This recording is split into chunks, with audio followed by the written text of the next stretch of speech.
Sir నమస్కారం sir, మీ పేరు? నా పేరు వల్లూరి సదాశివరావు అండి.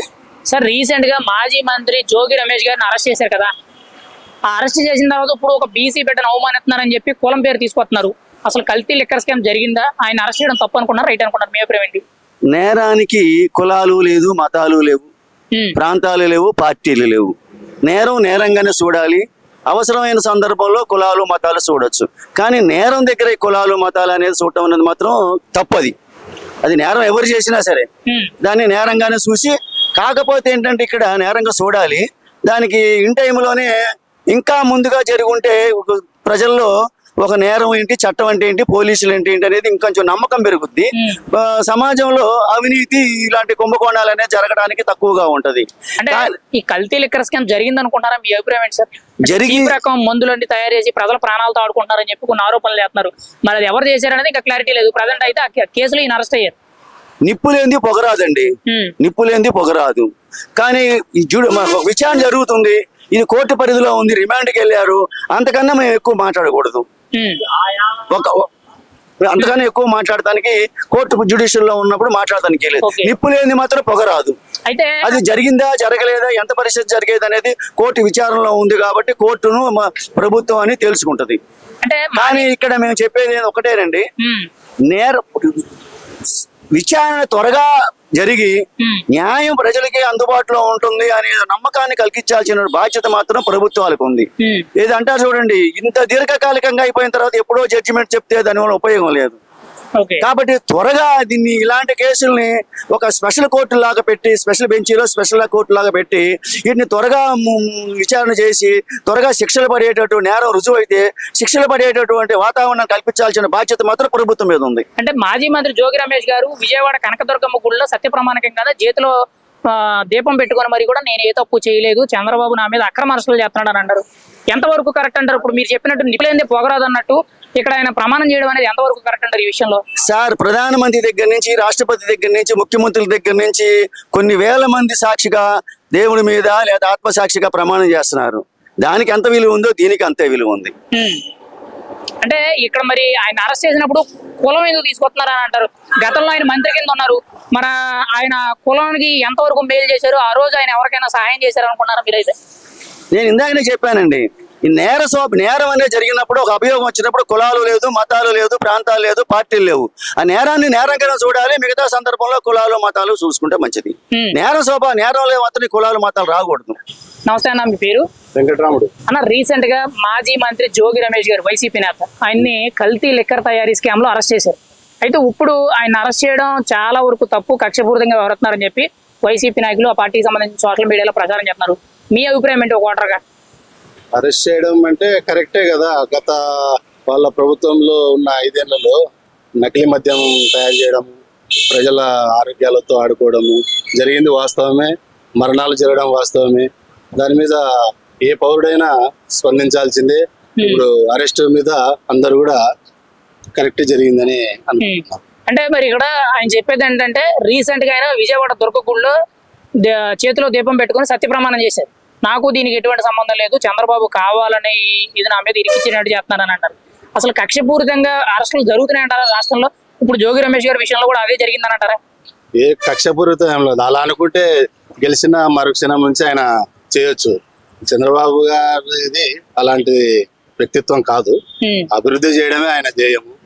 కాకపోతే వీళ్ళు తప్పు చేసిన వాళ్ళని కూడా శిక్షించాలి కదా, ప్రజలకి సమాధానం చెప్పాలంటే. దాని మూలంగానే తప్పు చేసిన వాళ్ళని ఖచ్చితంగా చేస్తున్నాడు. అంటే ప్రజలకి అటువంటి మీద ఏం లేదు. తప్పు చేసిన వాడికి శిక్ష పడుతుంది అనే సంతోషంలోనే ఉన్నాం. అంటే ఇక్కడ మాజీ మంత్రి జోగి రమేష్ గారు అరెస్ట్ అయిన తర్వాత తన ఫ్యామిలీ మెంబర్స్ కానీ, తన అనుచరులు కానీ పెద్దగా అడావిడి చేశారు. ఒక బీసీ నేతకి అన్యాయం జరుగుతుంది, బీసీలను అవమానిస్తున్నారని చెప్పి మాట్లాడుతున్నారు. నిజంగా జోగి రమేష్ గారి అరెస్ట్ కి బీసీలకి ఏమైనా సంబంధం ఉందా? వాళ్ళని ఏమైనా అగౌరవపరిచి మాట్లాడటం కానీ, లేకపోతే వాళ్ళ మీద చర్యలు తీసుకోవడం ఏమైనా జరుగుతుందంటారా రాష్ట్రంలో? అలాగేం లేదు. నేను కూడా బీసీనే, అటువంటిది ఏం లేదు. కులాలకి అతీతంగానే అది. తప్పు చేసిన వానికి శిక్ష పడడం అనేది అందరూ యాక్సెప్ట్ చేయాల్సిందే. ఈ విషయంలో అట్లాంటిది ఏం లేదు. తప్పు చేసి గట్టిగా అరిసినంత మాత్రాన తప్పు సమసిపోదు. ఇది అవాస్తవము. తప్పు చేసినాడు కాబట్టి శిక్ష పడింది అనేది. అంటే తప్పు చేశారు అని చెప్పి ఆధారాలు కనబడుతున్నాయి, అందుకే పోలీసులు అరెస్ట్ చేశారని చెప్పి చెప్తున్నారు. మా దగ్గర ఆధారాలు ఉన్నాయని చెప్తున్నారు వీళ్ళు. కానీ మాజీ మంత్రి జోగి రమేష్ గారు ఏకంగా దుర్గగుడిలో సత్య ప్రమాణం చేసి చేతిలో దీపం పెట్టుకుని దేవుడి మీద ప్రమాణం చేయడం అనేది ఎంతవరకు కరెక్ట్ అంటారు? అదే గట్టిగా అడిస్తే ఇలా ప్రజల ముందు చేస్తే నిజాయితీ పరుడు అని అనుకుంటారు.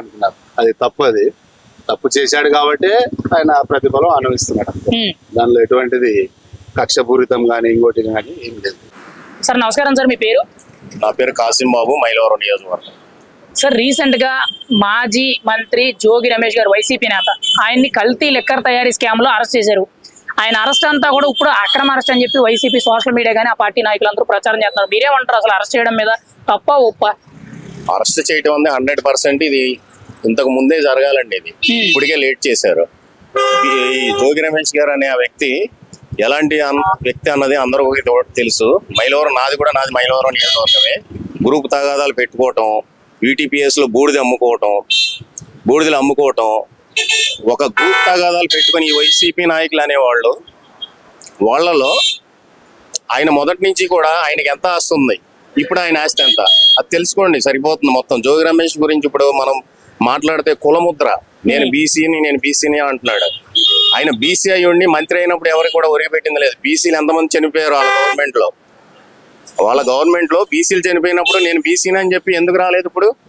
ఇప్పుడు నేను బీసీ నాయకుడిని గౌడు పెట్టిన అరెస్ట్ చేశారు అని చెప్పేసి ఇష్టం వచ్చినట్టు మాట్లాడుతున్నారు. జోగి రమేష్ చరిత్ర మైలవరం నియోజకవర్గం, పెనమలూరు నియోజకవర్గం, పెడన్ నియోజకవర్గం, ఆయన ఎక్కడెక్కడ పోటీ చేశాడో 3 నియోజకవర్గాల్లో తెలుసు జోగి రమేష్ అంటే ఏంటో. మరి ఈ రోజు ఆయన అరెస్ట్ చేయడం అక్రమ అరెస్టు, కూటమి ప్రభుత్వం కక్షపూరితంగా వ్యవహరిస్తుంది. చంద్రబాబు లోకేష్ కావాలనే కక్షపూరితంగా జోగి రమేష్ ని అరెస్ట్ చేశారు, తన కొడుకుని అరెస్ట్ చేశారని చెప్పి మాట్లాడుతున్నారు కదా, ఎంతవరకు కరెక్ట్ అంటారు ఇటువంటి మాటలు మాట్లాడడం ఇటువంటి సందర్భాల్లో? మీకు ఒకటే విషయం చెప్తున్నాం అండి, కక్షపూరితంగా కూటమి ప్రభుత్వం చేసింది అని అంటే రోజా లోన్ ఉండాలి, కొడాలి నాని లోన్ ఉండాలి, ఇంకా ఉన్నారు అమ్మడి రాంబాబు లోన్ ఉండాలి. అమ్మడి రాంబాబు హాయిగా అమెరికాలో తిరుగుతున్నాడు. కాబట్టి కక్షపూర్వకం అనేది ఈ గవర్నమెంట్ కి అది చేత కాదు. నోరు ఉంది కదా అని చెప్పి ఇష్టం వచ్చినట్టు పవన్ కళ్యాణ్ గారిని ఏమని మాట్లాడాడంటే అదొక పిచ్చి కుక్క. ఎవరు పిచ్చి కుక్క? పవన్ కళ్యాణ్ పిచ్చి కుక్క.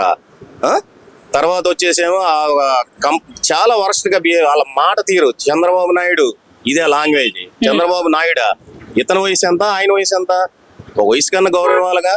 అంటే వీళ్ళ పార్టీలో ఉన్నది, వైఎస్ఆర్సీపీ పార్టీలో ఉన్నది ఏంటంటే, ఎంత చంద్రబాబు నాయుడు గారిని, లోకేష్ బాబు గారిని, పవన్ కళ్యాణ్ గారిని ఎంత తిడితే వాళ్ళకి అంత పదవులు వస్తున్నాయి. ఇవాళ జోగి రమేష్ అనే వాడికి మంత్రి పదవి ఎందుకు ఇచ్చారు? కేవలం చంద్రబాబు నాయుడు గారి ఇంటి మీదకి పెద్ద రౌడీజంగా వెళ్ళాడు. ఇప్పుడు వెళ్ళమానండి, కాల్చి అవతల పెడతారు. ఇవాళ ఏ దమ్ము కూడా ఉండదు. ఇప్పుడు జోగి రమేష్ గారు అరెస్ట్ అయిన తర్వాత వైసీపీ సోషల్ మీడియా అంతా కూడా అక్రమ అరెస్టులను ప్రచారాలు చేస్తుంది. టీడీపీకి సంబంధించిన నాయకులందరూ కూడా గతంలో చంద్రబాబు గారి ఇంటి మీద జరిగిన దాడి కానీ, టీడీపీ కార్యాలయం మీద జరిగిన దాడుల గురించి సంబంధించిన వీడియోలన్నీ కూడా జోగి రమేష్ గారి గురించి ప్రచారం చేస్తున్నారు. అంటే ఆయన గతంలో తప్పు చేశారని ఖచ్చితంగా చెప్తున్నాం. ఆయన భాషలో ఖచ్చితంగా చెప్తున్నాం. మేము ఇక్కడే ఉన్నాను, రా చంద్రబాబు నాయుడు, నేం చేసుకుంటావు చేసుకో అని అమ్మవారి గుడికి వెళ్ళి దేవుళ్ళు అంటే నమ్మకం, బీసీ పెట్టవు కదా నువ్వు, దేవుళ్ళు అంటే నమ్మకం ఉండాలి ఎప్పుడైనా సరే. దేవుడి గుడికి వెళ్ళి దొంగ ప్రమాణాలు చేయటం కాదు, ఆషామాషిగా ఉండదు. దేవుళ్ళ జోలికి వెళ్తే అక్కడికి వెళ్ళి దొంగ ప్రమాణాలు చేసావు, మొత్తం నీ రుజువు అయింది, రిమాండ్కి వెళ్ళావు. వాళ్ళ ఎవడు పాపం వాడు అనుభవించాల్సిందే. అన్న నమస్తే అన్న, మీ పేరు? నా పేరు వామనమూర్తి అండి. అన్న రీసెంట్ గా మాజీ మంత్రి వైసీపీ నేత జోగి రమేష్ గారిని అరెస్ట్ చేశారు కదా, కల్తీ లిక్కర్ తయారీ కేంద్రాల్లో ఆయన భాగస్వాముడే ఉన్నాడని. ఆయన అరెస్ట్ మీద మీ ఒపీనియన్ అంటే తప్పు అనుకుంటారా, రైట్ అనుకుంటారా? ఆయన చేయడంలో ఎటువంటి తప్పే లేదు. ఆయన వైసీపీ ప్రభుత్వం అధికారంలో ఉన్నప్పుడు విడిగా అమ్మన బూతులు మాట్లాడడం, అధికారంలో ఉన్నాం కదా అని నోటికి వచ్చినట్టు మాట్లాడాడు. లిక్కర్ స్కామ్ లో చేసింది కూడా వాస్తవాలే, కాబట్టి ఆయన అరెస్ట్ చేయడంలో తప్పలేదు. పవన్ కళ్యాణ్ గారిని అయితే చాలా ద్వేషించారు, ఉద్దేశపూర్వకంగా చాలా నీచమైన మాటలు మాట్లాడారు. ఆయన ఈ రోజు అరెస్ట్ చేయడంలో కూడా ఎటువంటి తప్పు లేదని మేము భావిస్తున్నాము. ఇంకా చాలా మంది ఉన్నారు అలాంటి వాళ్ళు, వారిని కూడా అరెస్ట్ చేసి లిక్కర్ స్కామ్లే కాదు చాలా భూ కబ్జాలు చేసిన వారు ఉన్నారు, ఆస్తులు దోచుకున్న వాళ్ళు ఉన్నారు, వాళ్ళందరినీ కూడా అరెస్ట్ చేయాలని మనస్ఫూర్తిగా కోరుకుంటున్నాము. అంటే రీసెంట్ గా మరి ఆయన ఈ కల్తీ లిక్కర్ తయారీ స్కామ్ కి నాకు సంబంధం లేదు అని చెప్పి విజయవాడ దుర్గగుడిలో సత్య ప్రమాణం చేశారు, చేతిలో దీపం పెట్టుకొని. మరి ఎలా చూడొచ్చు అని అంటారు? ఆయన అంత నిజాయితీ పరుడు అనుకున్నారా, లేదనంటే ఇదంతా అబద్ధాలకు నాటక పూటకం అంటారా? చూడండి, అన్ని ఎవిడెన్స్ ఉంటేనే ఒకరిని అరెస్ట్ చేస్తారండి. ప్రభుత్వం ఏమి చేతులకు ముడుచుకొని కూర్చోలే కదా, అన్ని వాస్తవాలు అన్ని డేటా స్వీకరించిన తర్వాతే వాళ్ళని అరెస్ట్ చేశారు. కానీ ఆయన తప్పు చేయనప్పుడు సంవత్సర కాలంలో ఎందుకు ఆయన అరెస్ట్ చేయలేదు? తప్పు చేశాడని నిరూపించారు కాబట్టి అన్ని ఆధారాలు ఉన్నాయి కాబట్టి ఆయన అరెస్ట్ చేశారు. అది అంటే చంద్రబాబు నాయుడు కావాలనే నన్ను కక్షపూరితంగా వ్యవహరిస్తున్నారు, గతంలో నేను మాట్లాడిన మాటలకి ఇదంతా కూడా కక్షపూరిత చర్యగా నా మీద నా కొడుకు మీద కేసులు పెట్టి అక్రమ కేసులు పెట్టి మమ్మల్ని జైల్లో పెడుతున్నారని చెప్పి మాట్లాడుతున్నారు. ఎంతవరకు వాస్తవం అంటారు అవి? అది నిజాలు కోర్టులో తెలుస్తాయండి. ఆయన తప్పు చేయలేదని నిరూపించుకోవాలంటే ఆయన దగ్గర ఉన్న విత్ ఇన్ ప్రూఫ్ తో ఆయన వెళ్ళాలి. అన్ని ప్రూఫ్స్ ఉన్నాయి కాబట్టి ఆయన అరెస్ట్ చేశారండి. కాబట్టి తప్పు ప్రభుత్వం అయితే తప్పులేదు, ఏదో కక్షపూరితంగా చేయటం లేదు. ఆయన తప్పు చేశాడు కాబట్టి ఆయన అరెస్ట్ చేశారు. మరి గతంలో ఈయన మంత్రిగా ఉండేటప్పుడు చంద్రబాబు నాయుడు గారిని, నారా లోకేష్ ని, ముఖ్యంగా పవన్ కళ్యాణ్ గారిని కానీ ఇష్టానుసారంగా పచ్చి బూతులు తిట్టారు ఒక రకంగా. చిత్తకార్తి కుక్క అని, వెధవ అని, సన్నదని ఇంకా లోతుగా వెళ్ళారు.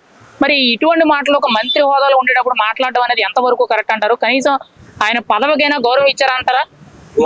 సంస్కారం లేని నీచమైన వ్యక్తి ఈయన కాబట్టి అలాంటి మాటలు మాట్లాడతారు. సంస్కారం ఉన్న ఏ నాయకుడు కానీ ఇలాంటి మాటలు మాట్లాడరండి. వాళ్ళకి ప్రభుత్వంలో జగన్మోహన్ రెడ్డి అనే వ్యక్తి క్రమశిక్షణ కమిటీ అనేది వేయలేదు కాబట్టి ఆయన క్రమశిక్షణ గురించి తెలియదు కాబట్టి నీచ మాటలు మాట్లాడారు. ఇప్పుడున్న ప్రభుత్వంలో ఎవరినైనా కానీ ద్వేషిస్తున్నారా, మాట్లాడడం తెలియదు. కానీ ఇప్పుడున్న ప్రభుత్వంలో కూటమి ప్రభుత్వం పవన్ కళ్యాణ్ గారు కానీ, చంద్రబాబు నాయుడు గారు కానివ్వండి, ప్రధానమంత్రి నరేంద్ర మోడీ గారు కానీ ఎవరిని కానీ కించపరిచి మాట్లాడినట్టయితే ఇమీడియట్లీ ఆయన సస్పెండ్ చేయండి అని పార్టీ నుండి కూడా సస్పెండ్ చేపిస్తున్నారు. అది ఇప్పుడున్న ప్రభుత్వం యొక్క నీతి నియమాలు.